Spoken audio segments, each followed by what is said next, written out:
Minister, in Egypt, I mean, it's not an easy situation right now that's taking place in your country, but talk to us about, even under these difficult situations, how is that climate of investing in your country right now? Well, thank you very much. Let me, before I answer your question, allow me first to say that it's a great honor and pleasure to be here in Kigali. This is my first time in Kigali. So I would like to thank the government of Rwanda and the people of Rwanda for the hospitality and for the excellent organization of this very important event.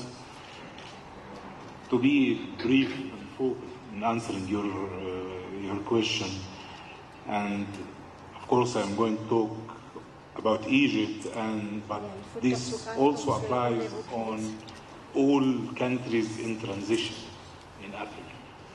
I believe it's the most important thing now for those countries is to restore the confidence in the economy, that the economy is able to get back on track.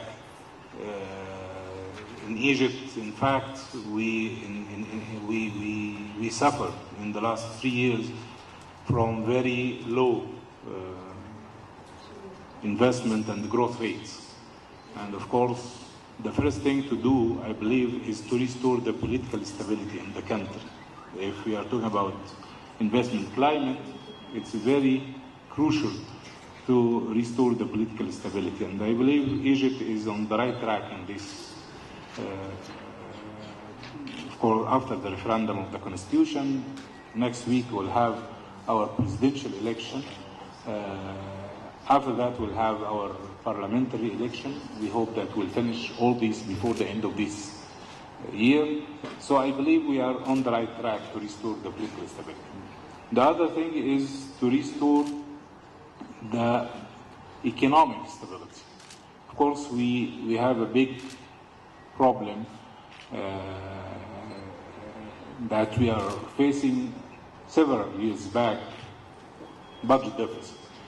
The latest figure that we have in Egypt for the budget deficit is estimated to be around 14% of GDP, which is extremely high. What we are trying to do now is to lower this and control this budget deficit and to lower this figure to be around 10% or so by the end of June 2015. To do this, I believe the two big tickets that we are now working on are tax reform and energy subsidy. So I believe Egypt and the current government is very serious in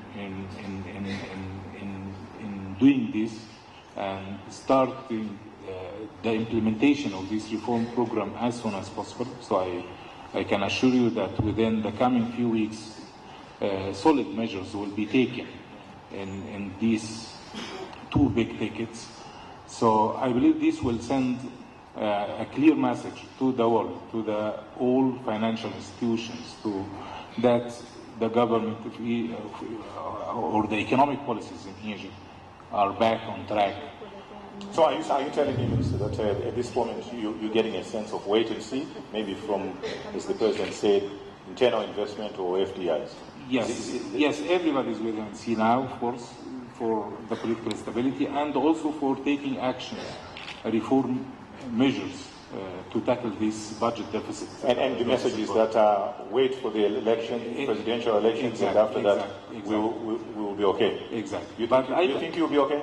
I believe we'll be okay, and things will get much better. Will get much better in the near future. That's what I can assure you now. And let me just add one thing, because we are working now on having what we call an investment map in Egypt. So we have a detailed business or investment opportunities in Egypt that we are planning to launch very soon. Also, we are working on the institutional and the legislative framework, investment framework in Egypt, and I believe I'm very optimistic about very optimistic